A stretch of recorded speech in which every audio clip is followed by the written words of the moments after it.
Hi, everyone. Welcome to our continuing Turmoil series with how to network in an industry in turmoil. And we'll wait for our panelists to turn on their cameras and we'll get going. Hey, everyone. There's Tony and Mike and Wendy. Hey, Karen. Hi, thank you very much. I just wanted to go over a few things before we start. One is I'm Karen Dunn. I'm the owner of KMD Productions. And the format we're going to have today for our webinar is we'll have the panelists talk about different things about networking, and then we'll finish with a Q&A. We try to be really interactive with these webinars, so please use the chat as much as you can, and we'll be responding to that. If you have questions specifically, please put them in the Q&A and we will end with the Q&A.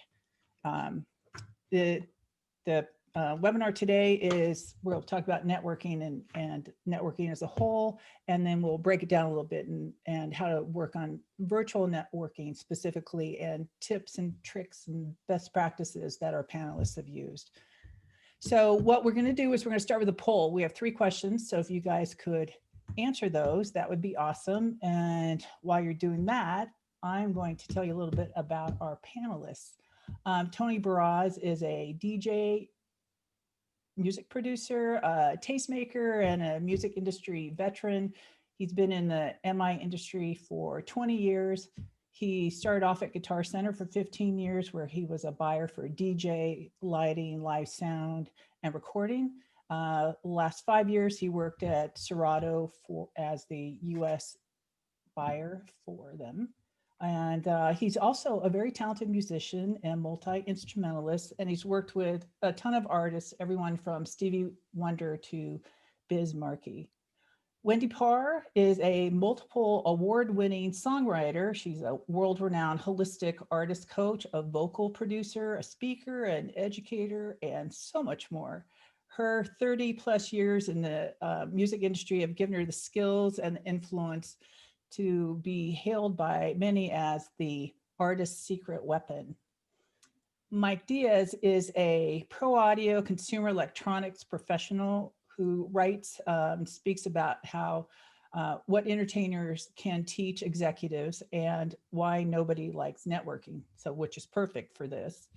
He's also a recognized international authority and renowned public speaker on topics including customer relationship management philosophies, optimizing sales processes, and the development and effective marketing of technology.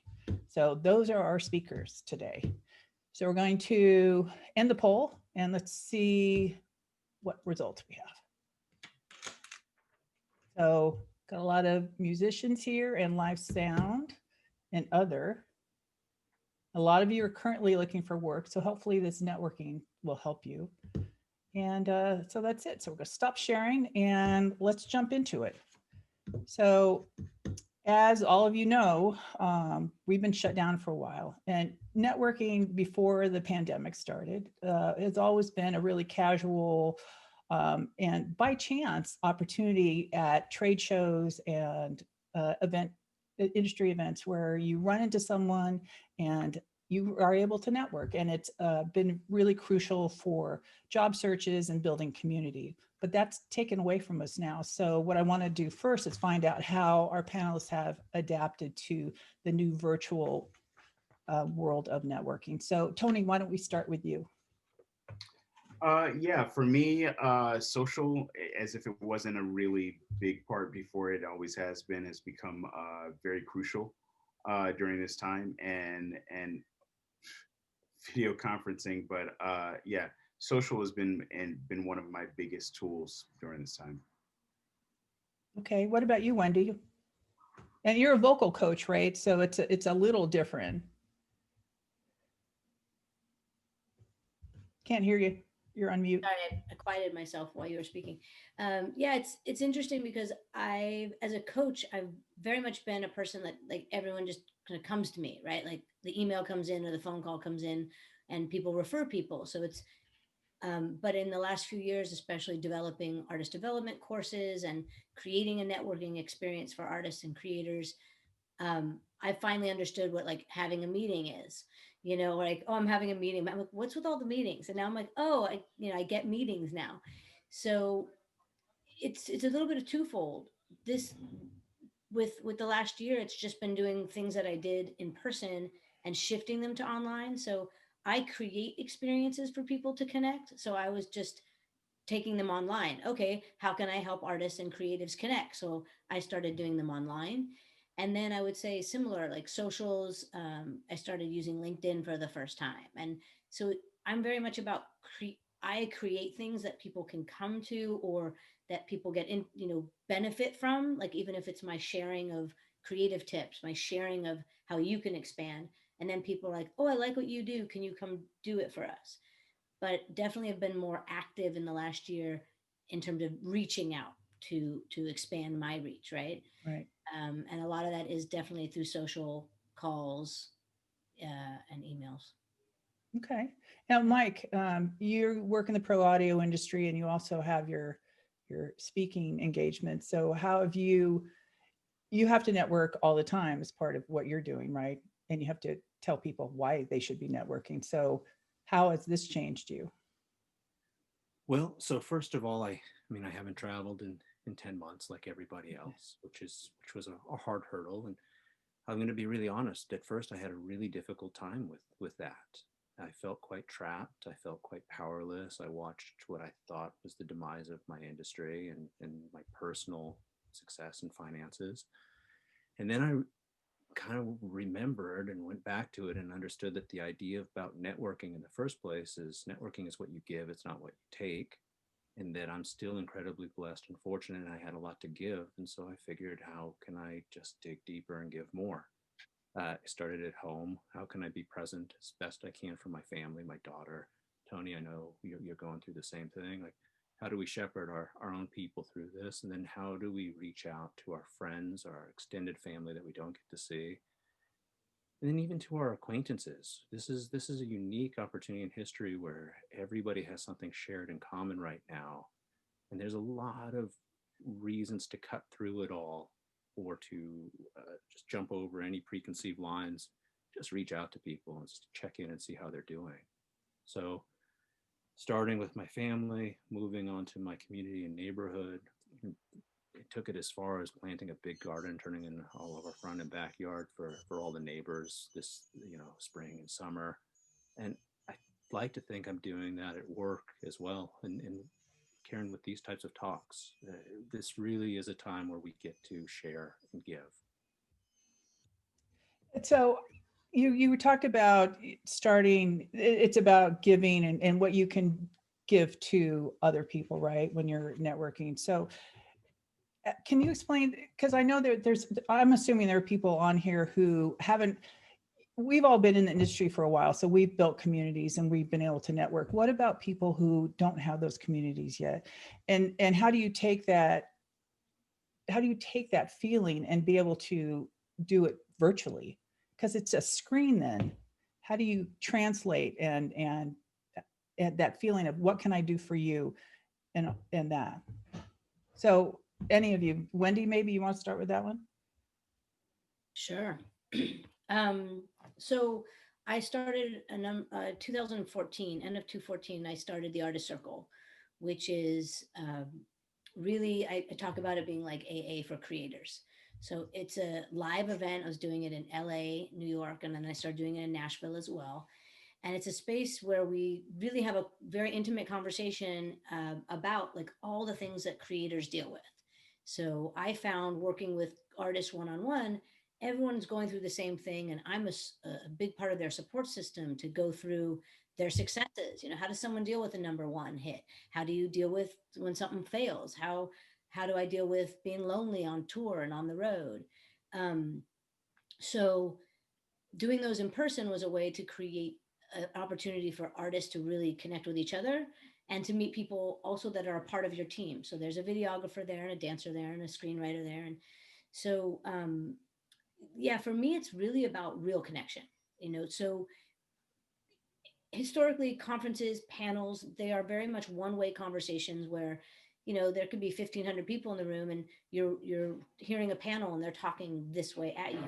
But how do I meet the 1,500 people in the room that are all in my business, right? That all they like, there's so many misconnections. And then mixers are, you're wearing a name tag and you're walking around a room with a drink. And if you've been in the business long enough, then people know you, right? And they go, hey, and then you talk to them and you catch up, and maybe you are going to follow that with a phone call. But for the most part, people kind of stick in their small groups. So if you've met me, you talk to me, like, we're going to have a real conversation right off the bat. I don't like talking about the weather and light stuff. So I just get real with people. And I wanted to create that for a creative. So for me, the reason those don't work is that if you're really gregarious like me, I will walk up to a stranger and say hello. I'll compliment them. I have a good friend right now. We met at a screening of a film that my friend was involved with.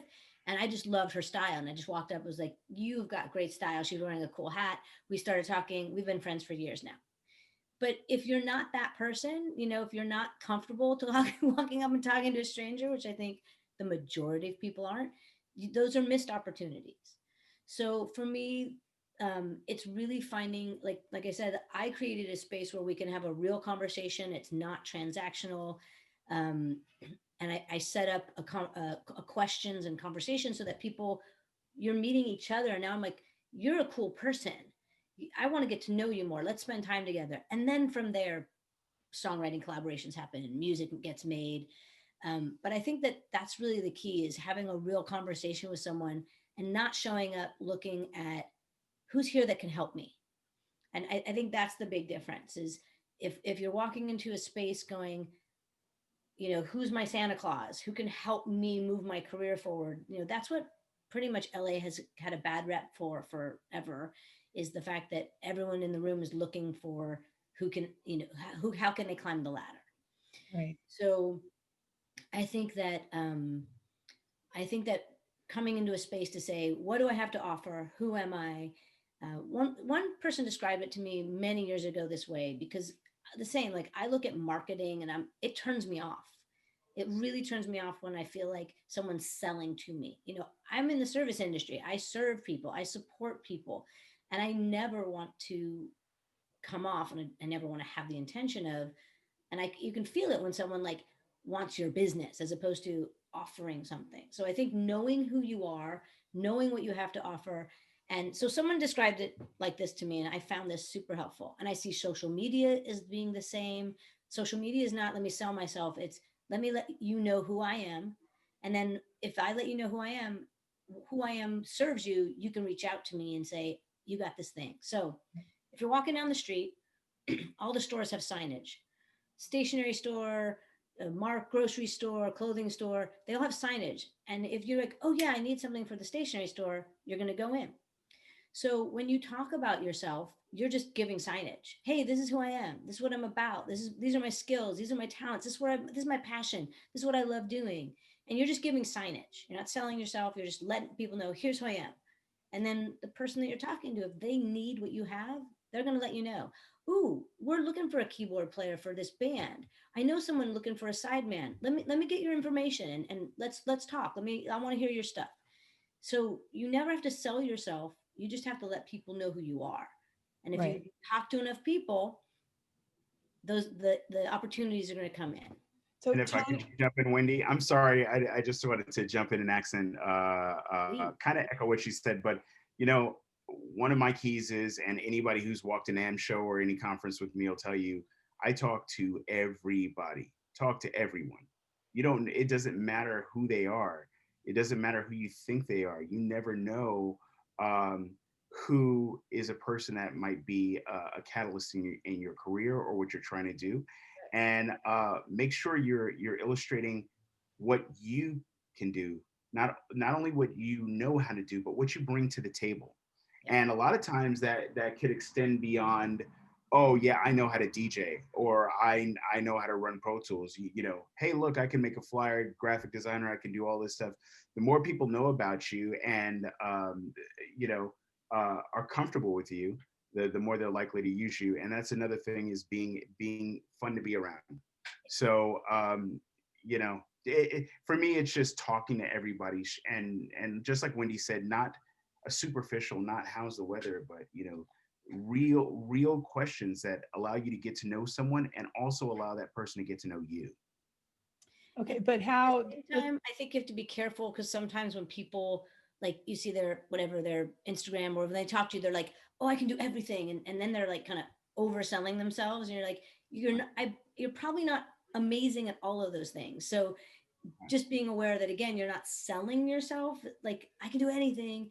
You know, when I'm hiring a musician, I'm like, you know, what's your propensity? What if you could have the, you know, a world tour? What music would you play? Would you play? And because they want the job, they'll say, "Oh, I can play everything." And I'm like, "No, no." But like, if it was your ideal, and they'd be like heavy metal, I'm like, "Okay, so you're not the guy for this band, and that's okay. I'm going to keep your number for the another band because who you are is going to show up if you're trying to make pop music and you're a heavy metal guy.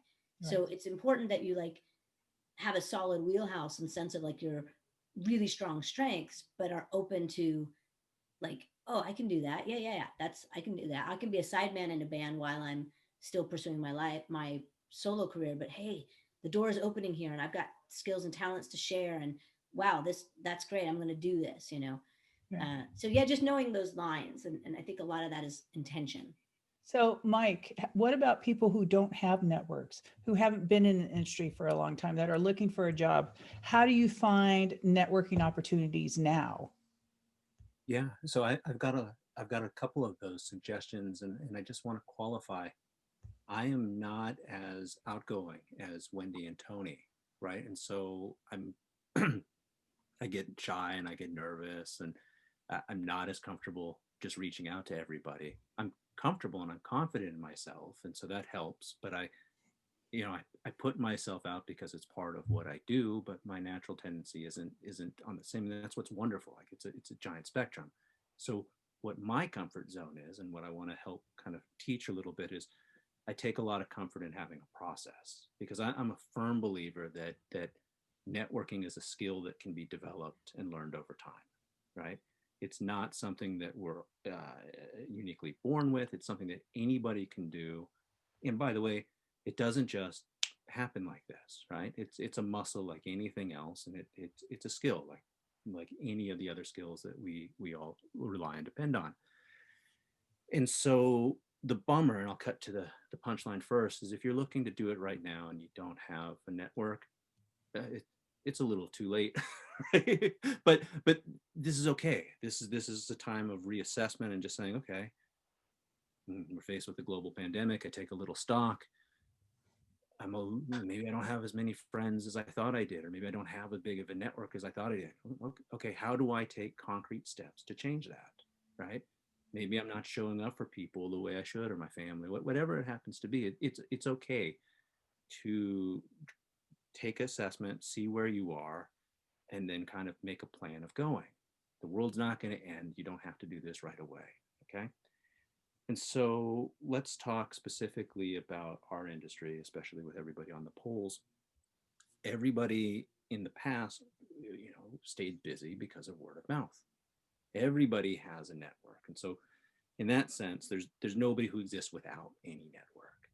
Right. And if you are only in the pro audio space and there's no working opportunities, and you are in a real position where you need to take care of your family, take care of yourself, uh, I've got bad news. We're all in the same boat, and we're going to have to look out of our first tier contacts. We're going to have to go out of our comfort zone of what's easy, and we're going to have to go into our second and third tiers where it's really actually uncomfortable.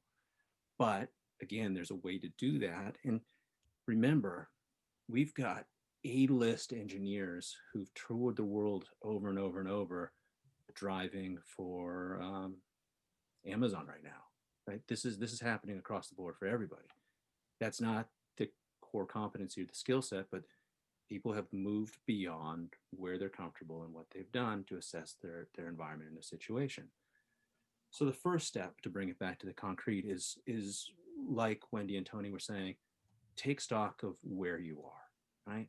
Really, like, what are the assets that you have? Who do you know? What do you have? What's your burn rate? How long are you in your place for?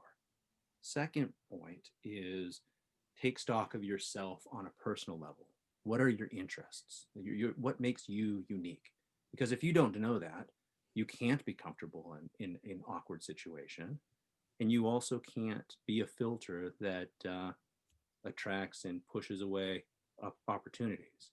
So the whole point of networking is to authentically and genuinely network. We should have said that right from the get-go, right? But that I think that was the subtitle of the talk anyway. So if you don't know your own interests, then you're shooting in the dark trying to be something for everybody.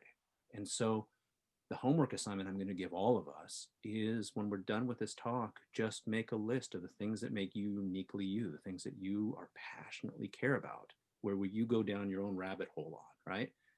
So I've made a whole list of that, and anybody who wants to send me their list, send it over in an email, a photo of it, and I'll share with you mine. But mine's a little DNA fingerprint of who I am. And I'm an old dog. I'm not really learning new tricks. I'm who I am, and I'm okay. I'm not into cars. I'm into flowers.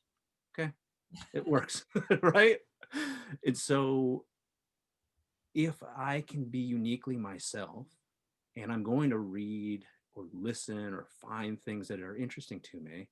Like, anybody remember a couple of years ago when Erykah Badu curated like a Fela Kuti box set? No, of course nobody remembers that, because nobody cares. But I do. Tony, yes, I found somebody else who loves Fela. Just a DJ on the call, that's all. Yeah. Oh, I love Fela. And Femi. I love them both. Oh, I'm in the right group right now. See, this is working my clearly. client played Fela on Broadway. Oh, wow. Yeah, they had a Broadway musical. It was amazing. Yeah, right? Yeah. So this goes back to this more concrete thing, right? Because I know my interests, and I actually keep a CRM, a database of people that I meet and interact with, but I don't log your birthday or your kid's name or things that I don't care about, and I'm going to have to try to remember. And because that's the advice that everybody gives you. That's like some sales advice. It's horrible. I actually log the things I care about that I'm going to remember to talk about, and I'm going to look for overlap and commonality.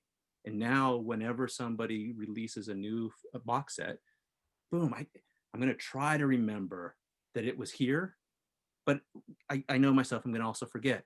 But if I search my database and I'm like, oh my, how could I forget? Tony and Wendy love Fela as much as I do.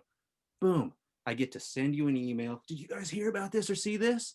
But what's even better than setting up this system is that you guys start to become my source of information. I like Fela. So when you hear something, Wendy, when things open up again and you're in New York and there's a revisit of that, I'm there with you when you call and invite me. Boom, right? And so the more I know myself, the more I know my list, and then I focus on my list and overlaying that with everybody else, the more authentic and genuine I get to become, and the more that I get to give of myself and empower those around me. So that's also something. And again, having that structure, I find, really helps people who like process in ways where we can interact and I can be as affable as I want to be, but in a way that's safe for me. So I don't want to hog the floor, but Love I'm that. happy to keep going. Yeah. Some of those things, I think some of those things to be aware of, like when you're marking, like what are my passions, what are my loves, but also what am I abundant in? Are you abundant in humor? Are you abundant in writing skills? Are you abundant in kindness? Are you abundant? So you have a wealth of abundance that's your character as well as your skills. So that can help you also see, like, oh, what can I do with this, right? So actually, I am really good at writing. So maybe I can do some copy for someone, or I could start writing a blog. I could, and I think that both, obviously depending on your situation, but I'm always pro it. Can you create something that creates an opportunity for others, and then you become the person that people are coming to, rather than you're looking for other people's help. And if you can do anything, and you can, if you start a blog, or you start a community, or you create an event, now you're a person that becomes the go-to, and people are sending you information, sending people to you. Your network just expanded massively. Thank you, Karen, by the way. Yeah. Karen, as Okay, always. so I do have a question. What if someone, Tony, is watching you and wants to connect with you? So they get your email address, they want to set up a Zoom call with you. What do they need to do on their end for you to have for both of you actually to have a positive experience and make it as true to if you had met in person as possible virtually? That's a really good question because I get overrun with requests for one thing or another. But harkening back to what we were speaking about earlier, it's usually very one-sided, and I could smell the desperation usually in the request. Yeah. But I've always been one to try to take every meeting that I can because I think there's value in everything, right? And that's with schedule permitting. So I try to look for people who are sincere about sharing their stuff, with me, and also saying, hey, look, I'm available to do this because, we were talking about it before. Vanna Manley said to me, like, what can you do for me? How can I, and turning it out around, how can I be of service to you? Um, you know, it's really hard when people are saying, hey, I need this, I need your attention so I can do this for myself. And it doesn't ever seem like, in those situations it's very symbiotic. It doesn't seem like there's this cross pollination or mutual helping. So for the people who do reach out to me, and I've actually checked my general box the other day for the first time in a while. And I saw requests from people saying, hey, you know what? I'd really love you to check out my stuff. No pressure, but this is what I do. I think you would dig it. I think there's a place for what I do. And if you listen to it and you enjoy it, feel free to give me a ring. There's not a lot of pushiness going on, but there is there's a genuine feeling of, hey, I got something special, I want to share it with you. And I think, being genuine, I think Mike said that earlier, or maybe Wendy, both. uh, your intention and how genuine you are always comes through in your communication, whether you think so or not. So you do you know think it through the screen, can you pick that up? Because I can in person. It's really easy in person, right? But how easy is that for you to tell if someone's being genuine online? You know what? It's a skill that I hone to this day. But usually, I mean, you really could feel it in person. But one of the biggest ways that I find that people are, genuine, is they're willing to listen as much as they're wanting to talk.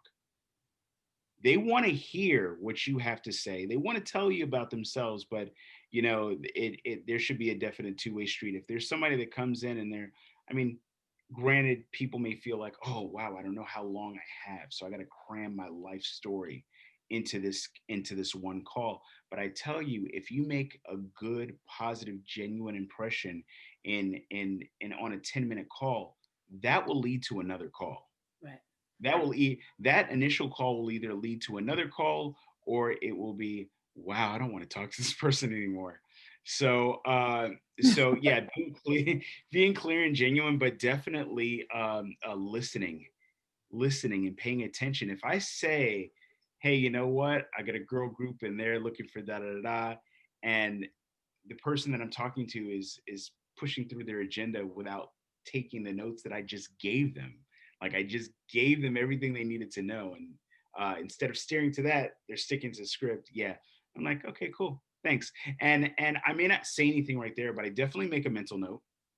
I have it in my mental Rolodex, and I'm like, oh, that person was cool to interact with. That person, I might turn around if I see them walking towards me. So anywho, that's that. I don't know, Wendy and Mike's take on that, but that's how it is for me. I think that's very, very true. And so that's a starting point of just checking with yourself of like looking at how am I approaching this? Like, am I desperate? And if so, like look at that, because that can be shifted. Like, where's that coming from? What can I do? And look at, how can I approach the situation and meeting people of just, can I just show up being me, sharing me, connecting with people, letting people know who I am and what I'm about. We talk about like when someone's going on tour or someone's signing someone to a Broadway contract, a lot of singers are really nervous about like hitting that note in the song. They're like, oh, I got to hit that note. And I'm like, every person walking into that audition can hit the note. Like if they're in that audition, they can play. They've got chops. They can sing. But people are signing a contract with you or getting you on a tour bus in a small space. And this is like, can I hang out with this person for a year? Is this person great to be around? And that's a wide span. That doesn't mean everyone needs to be a comedian. Like, yeah, they're so chill and relaxed. Like that just feels so easy. They're easygoing. This person's funny. Everyone's gonna be bring something different to the table. So that's just really important that you're aware that like life is about just being cool to be around, and keep honing your skills. Unfortunately, a lot of people, when your skills are really, really high, I think there's a lot of leeway for people to be jerks because they're making people money. Yeah. And I think that bar needs to keep being lowered, and it has been more and more. Where you're like, there's no need. It's like it's just better to be a kind person, right? So I think that that's an important awareness to have. And then, like I said, just looking at like, what do I have to offer? What can I create? What can I bring to the table? And then talk to people, um, because you never know. Like my good friend Rachel, we've been friends since the sixth grade, and I adore her. She knows everybody in the music business, and she is not in the music business. Now, I have never utilized her as a connector for me. Like I've never called her, but hey, can you introduce me? So never. Like this is what either I haven't needed to or what have you. Who knows? But what I'm saying is, if someone met her at a party, you might think, oh, right now she's knitting hats. They're super cool. She's knitting beanies and stuff, and you might be like, oh, Rachel's like not important to me. She's not in music. But literally, her kids have grown up going to school with uh, the kids of every person in the music business, right? And so as a parent, she knows everybody. And I'm not saying this to be like, oh, be careful or always be cool to everyone, because it could help you from a kind of slimy side. It's more just like you just never know who you're talking to, and some Who of you your talk to. friends, yeah, and some of your friends, they really do know the person that's going to open the door for you to have your next gig or your whole career, and you just don't know it yet. So talk to everybody, talk to your friends and just say, hey, I'm looking for something new. um, these are all the things that I love and am passionate about, and I'm really open to doing this right now because I realize, like, I'm actually a really good writer. I could put that to use right now. And that person you're talking to knows 10 people, knows 5 people, and it might not show up.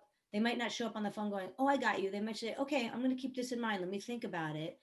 And something could come across their way that they found a friend who's looking for somebody. I posted on my Instagram, I posted on my Facebook when I'm looking for a copyist, an internist, and internist, an intern. I post things, and I'll get replies from people so unexpected, being like, so and so, they're amazing at this. That's their thing. And I'm like, right, I didn't even think of that person, but our mutual friend did. So I think it is like what Mike said is you never know. So talk to people, let people know what you're up to, what you're looking for, and it part of it is a numbers game. The more people you share, just talk to, then the word is out more and more and more and more. Something should show up. Oh, okay. So let's go back to the question. How do you, if you don't have these expansive networking capabilities now, if you haven't been in the industry long or you're trying to switch or whatever, how do people meet you guys? I mean, do you join Facebook groups? Do you join, you know, just different types of groups and just start talking and putting your name out? Like for me, something like this, I would be contacting all of you guys when this is over. And I would ask all the people in the chat, what's your email address? I'd love to chat and find out what you're doing. Yeah, Right. but nobody does. Right. Do you mind if I take this one for a second? No, go ahead, Mike. Yeah. So it's like, it's yours for the taking, right? We're all here in offering to open up whatever door or to be of service. But just because we're here doesn't mean that everybody who's watching, and I'm not being critical, is going to actually move it and advance the ball. I'm just saying this out of experience, right? And so, I mean, please prove me wrong, but that's sort of the reality. It's all a game, it's all a dance, whatever you want to call it. There's rules, there's forms, there's structures, but piggybacking on everything we said, this one's too funny. Tony, you're gonna, and Wendy, you're gonna kind of fall off the chair, but This was years back when I thought networking was net drinking before I kind of understood some of the structure of it. And I was out with the road manager for the Killers, and we're having a good time. And I show up. He's like, "You got all your business cards?" I'm like, "Why would I have my business cards? I'm not working." He's like, "Go back to your car and get your cards." So I show up. I grab a stack of cards. He's like, "Give them to me." I was like, "I got no idea where this is going." Right. So I give him my whole deck of cards, and throughout the entire night, everybody, the minute someone figured out what he was supposed to be doing, or what they thought he could do for them, "Oh my God, how do I get in touch with you? Can I give you my CD?" "Yep, call me." "Yep, call me." And just passed out my cards all night long. Right. And yeah, right. It's the greatest trick ever. And once I figured it, he's like, "Oh, I do this every city I go into. I pop into the manicurist or the hair salon or whatever. I just grab a deck of cards for tonight." And here's the best part about the whole story. Everybody who thought that they had the in, that they're going to get their music in front of this guy, nobody even called me on my car. Every once in a while, like a couple months later, I'd get one or two. I'm like, really? It takes you a couple months to when you think you got the opportunity to move forward with it? So in a sense, like how you do it, you just be bold. It's okay. Like reach out. People want to help other people. Like, because this is the part that gets exciting. It's just a function of time. I'm really successful, like, and I'm happy to say it, but I always wasn't, and I just happen to be successful because I'm a 45-year-old white male, right? And so time has floated my boat, and all the people that I know who used to just sleep on my couch are now in really great job positions. It Time is a leveler of these things. It's just really funny. And so the people that I met 20 years ago when I was just coming up are people that I call on today, that I still do business with. Like, so I'm the sales director, I'm sorry, the VP of sales for Earthworks. Tony, like you global sales for Serato? Formerly head of Serato sales. Yeah. Yeah. So Yeah. I guarantee Earthworks didn't hire me for my chops. I'm good at what I do, but they hired me for who I know from the course of all this time to date. So nothing we're going to do immediately is going to cause effect. This is a long game, and this is something that you got to cultivate over time. And you start yesterday, right? And you show up, you say what you're going to do, you're polite, you follow through, like all of the things that are actually basic. Follow through is very important. Yes. Yeah. And follow up. Yes. Yes. Please. Can I add two things to this? First of all, this little thing is amazing. Yeah. With that button and then the press of a DM button, I literally can access anybody. I can reach out to anybody. So Facebook groups, yes. LinkedIn, yes. This, yes. Where, and again, the way someone DMs me or what they have to say, like makes me go, wow, this person's cool. I have a writing partner who I sent a message to on Facebook because we have mutual friends. I checked out his music, really dug it, sent him an email, and he emailed me back and said, I don't normally do this, but I really loved like your vibe. So yeah, let's meet up when you're in LA. We're now long-term writing partners. Love this guy. He's amazing. But it was through an email, literally. And of course he looked at our mutual friends and was like, oh, okay, if you're friends with these people, there's a starting point of trust. Right. But literally, I'll say to artists all the time, like, who are your dream producers? Just start reaching out to them.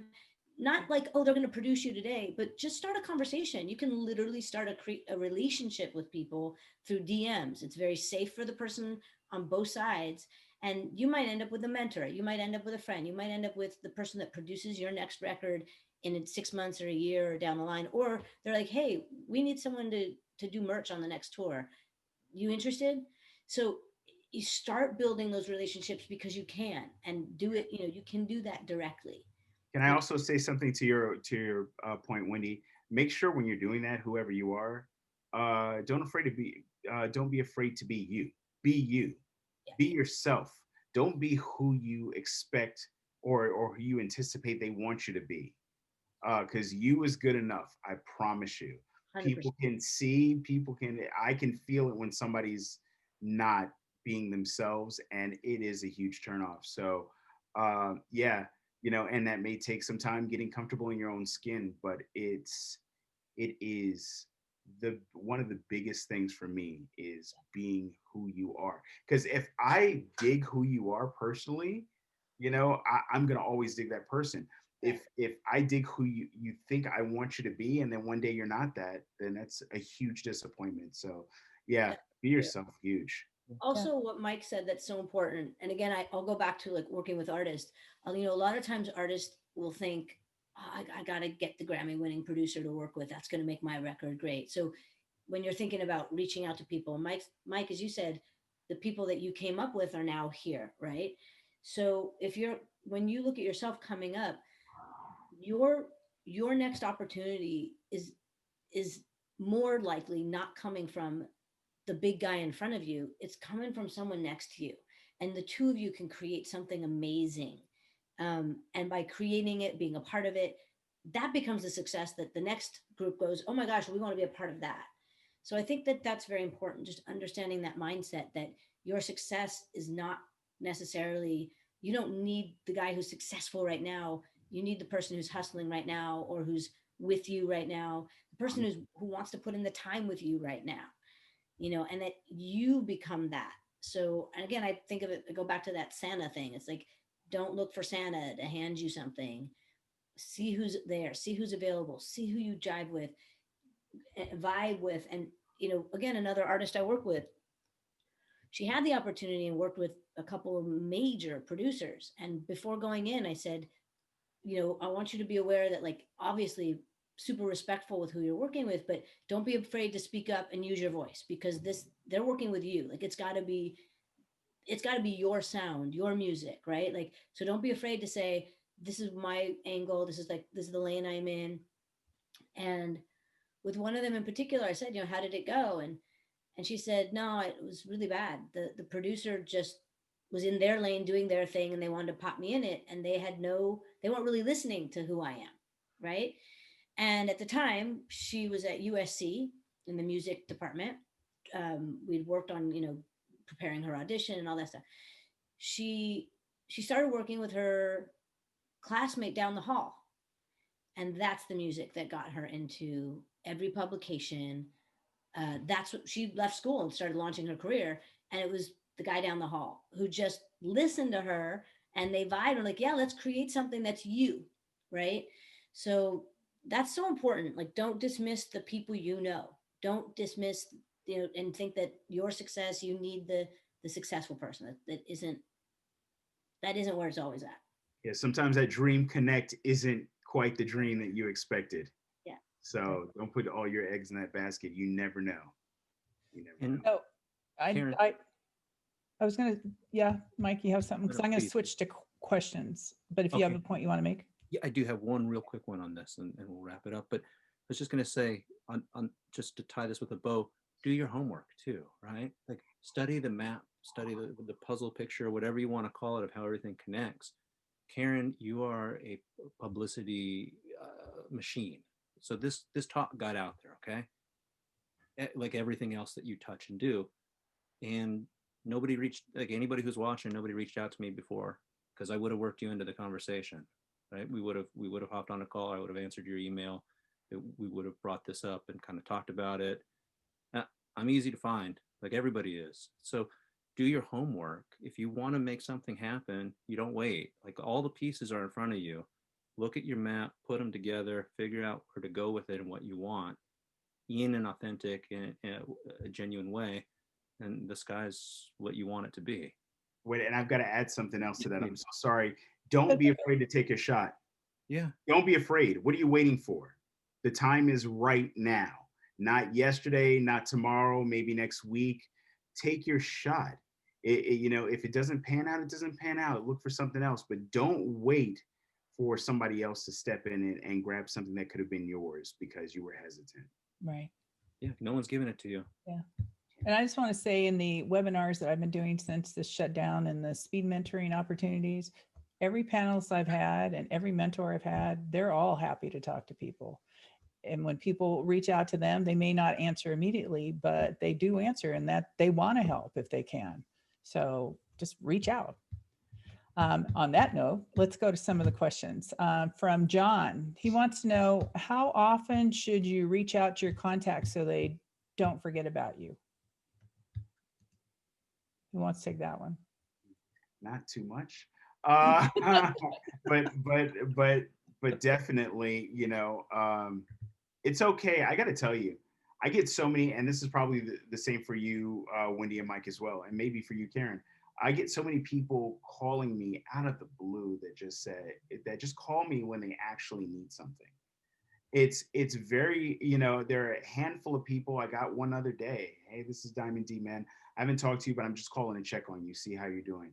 And that really goes a long way. I didn't answer him right away, but I did call him up. And I just, everybody has a handful of people that only reach out to you when they need something. Don't be that person, but it's okay to reach out to somebody and say, hey, you crossed my mind. I'm thinking about you. Want to make sure everything's cool. What's going on? How are things for you? Are you safe and healthy? Goes a long way. Yeah, as far as I'm concerned. I agree. I would agree with that.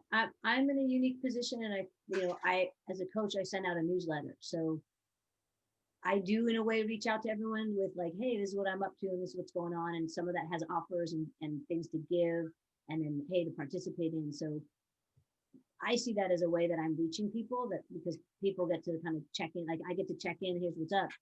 But phone calls are a big, phone calls. I think that is really important. We're in a generation of texting and emails and, that, again, a meeting, being in person, as I said to my friend in New York, I was like, I miss having lunch with you, because every once in a while we would just have lunch together. That was our check-in. I'm like, I wish we could do that. So I picked up the phone. How are you? So yeah, you have to check with yourself. Like if you know that you're being pushy, you're being pushy. If you're a person who's like, oh, I'm afraid I'm gonna like overstep, you probably aren't, because you're not that person that's pushy.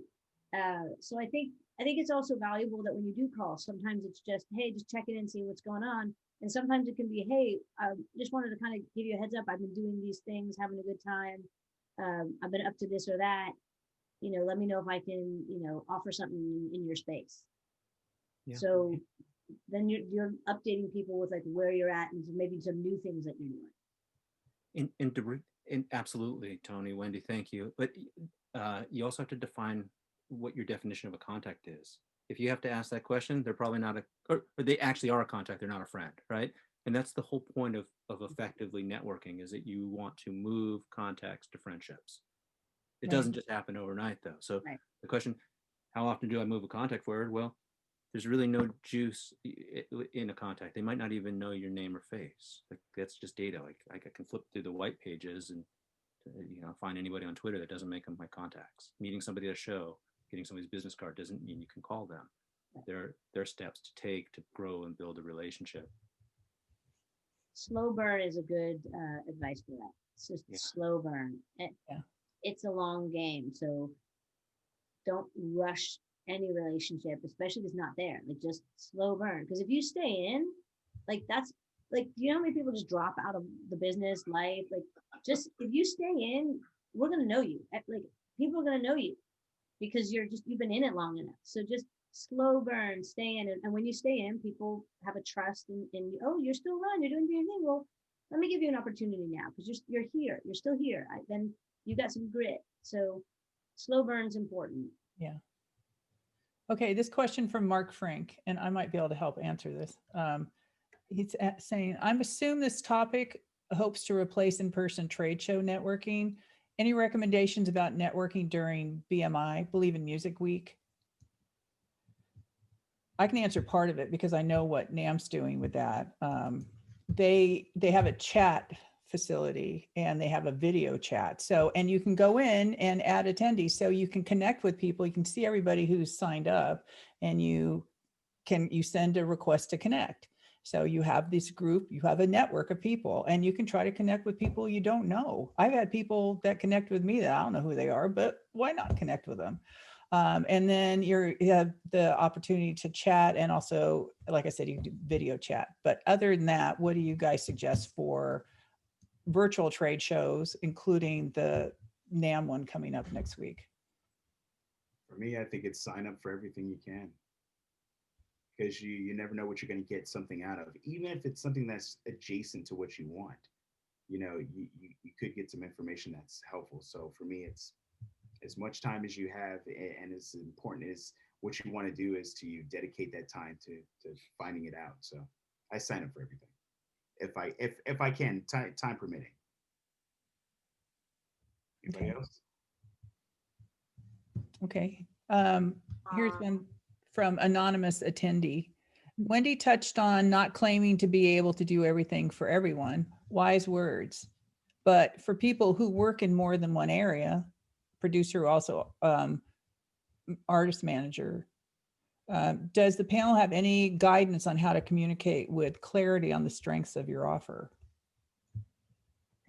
I think everyone expects you to have slashes around your name. Like when I was coming up as an artist, like you weren't. Like, well, no, take that back. You're supposed to be a triple threat: sing, act, dance. And then it became, well, you can't be successful at everything, so you just need to do one thing. Otherwise, it's confusing to people.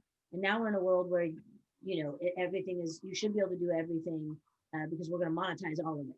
So. So I do think that, we do live in a world where people expect you to have, I'm a this, that, and that, right? So again, I was just making clear because I have had some people, like if you look at their Instagram or you look at their thing, it's like, it's a 4 sheet bio of I can do everything. So I think it's not going to be surprising if you say I'm a producer and an artist manager. I'm like, yeah, those go together. You're developing artists, you're producing them, you're managing their career. That makes sense to me. So I just think, again, it's just about communicating. This is what I do. I'm working on this. These are my strengths. And the more, and I love that Mike said this, like the more clear you are on your strengths and who you are, you're going to say that very easily and very confidently. And the world is designed for extroverts. So I think that, and I'm actually very introverted. Like I'm very social, but my rejuvenation is riding a horse and being in nature and going on a hike, like quiet time. So I think that, it's just finding that clarity. And if you are super introverted, it's finding your way of doing it. Maybe it's sending an email, or maybe it's sending something physical, or it's you need to find that person who can be your mouthpiece, finding that balance. So I do think that, again, it's signage. This is what I'm about. And the more clear you are about that, the more confidently you can state that. And then listen, like put that out there and then listen to what the person has to say back with you, and ask them about themselves, ask them who they are and what they're about. And then maybe there's an overlay and there's a place for you to offer something. Okay. Frederick Heather, I'd love any tips or advice you all have for folks at nonprofits who want to hire musicians and artists for virtual events. How can we make the most out of partnerships between nonprofit organizations and music industry professionals? Well, the first is pay them.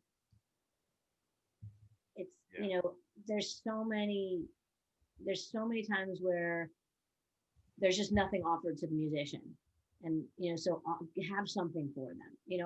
I actually just donated 3 spots to my foundation course to the Fresh Layers Music Festival. It's a virtual, and it's for charity. So I know that all those artists are pretty much giving their time for exposure, and it's right. So I gave something so that the artist would have something.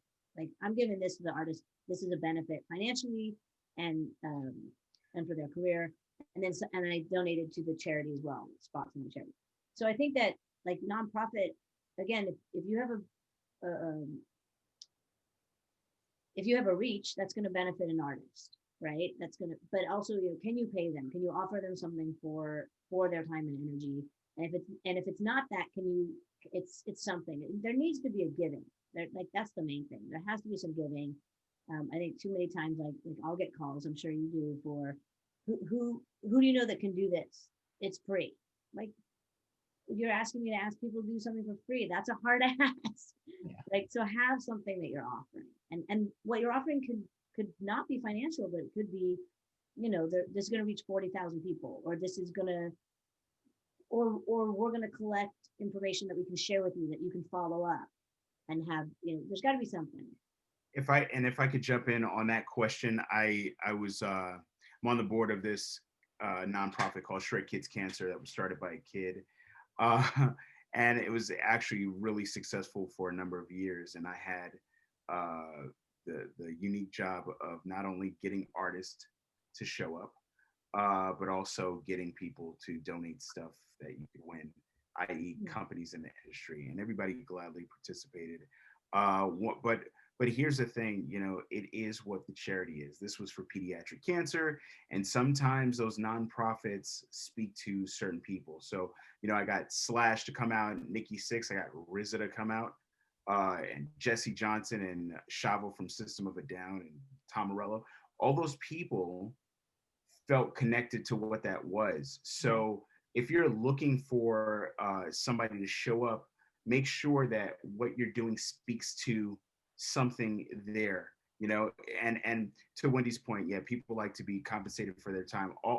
I couldn't personally compensate any of those people, anywhere close to what they were normally used to getting for showing up. But fortunately, the nonprofit, they were very interested in helping kids cancer. Who wouldn't? So I think that has something to do with it. But yeah. that's also a level of artist that's like, I'm going to give for that because I get paid over here, right? But upcoming artists are like, if they're up and coming or they're mid-range, they're like, they don't have as much room to do that, right? So bigger the artist, in some ways, the easier it is for them to get, right? Yeah. Good point. Okay, we just have a couple minutes left. I'm sorry. One last thing. Don't be afraid to take a new artist. I remember Stephanie Giannato, or however you say her last name, going to do a stage at a DJ expo or a music expo that nobody knew her name. Nobody knew who she was. Nobody knew that she would be Lady Gaga. But they needed somebody, and they booked some talent that showed up and was hungry, and that person blew up. So yeah, don't be afraid to book somebody that may not be a household name. Right. You never know. Okay, we have a few questions left, but I don't think we have time to get to them. So the people who submitted those questions, you can email any of the people on the panel and start networking. But what I'd like to wrap this up with is if each of you could give your best tip for virtual networking, what would that be for these guys? Tony, we'll start with you. Hunger, tenacity, and following up. I mean, that's 3 tips, but be thorough. Don't phone it in. Don't half-ass it, because it just never works. Just be consistent and follow through and follow up. Okay. Mike? Treat it no differently than anything else. Don't give this to be an excuse or a reason not to do something. Don't make artificial barriers when they don't exist. It's actually easier to get in touch with anybody in the world anywhere now. And I'll take one extra second just to shine the spotlight on what you do, Karen, and to say thank you from all of us and all the panelists to everything that you create in this world and everything that you bring together. So when we're talking about networking, when we're talking about communities, really look no further than the templates already here. So thank you. Thank you. Yeah. Wendy? I think being 100% being yourself and the consistency. And look outside your usual viewpoint. Like if you're like, this is the lane I'm in and this is what I do, I would just see if you can open up and broaden that and, connect with people that are in I'm going to use knitting. I mean, literally, like if you're into a book club, you're into something else outside of connect with those people as well, because something's going to happen in a space that is unexpected. So connect consistently in places you're passionate, because you show up being passionate there, you show up being yourself there. That's something's going to click, something's going to open up. Great. Okay. So thank you very much. This has been enlightening. I think you guys had some great advice, and hopefully the attendees were able to take some information back and we'll be able to use it. And it'll be interesting to see how many people actually follow up with the 3 of you. We'll see. Yeah. So thanks everyone for coming. I appreciate it. Thank you, everybody. all. Everybody in touch. everybody took the hard, everybody put all the time and energy in already. Like we did it. We all got here. We put the time. So let's little last bit to complete and close the loop. Yep. So thank you, everyone. Thanks, everybody. Thank you.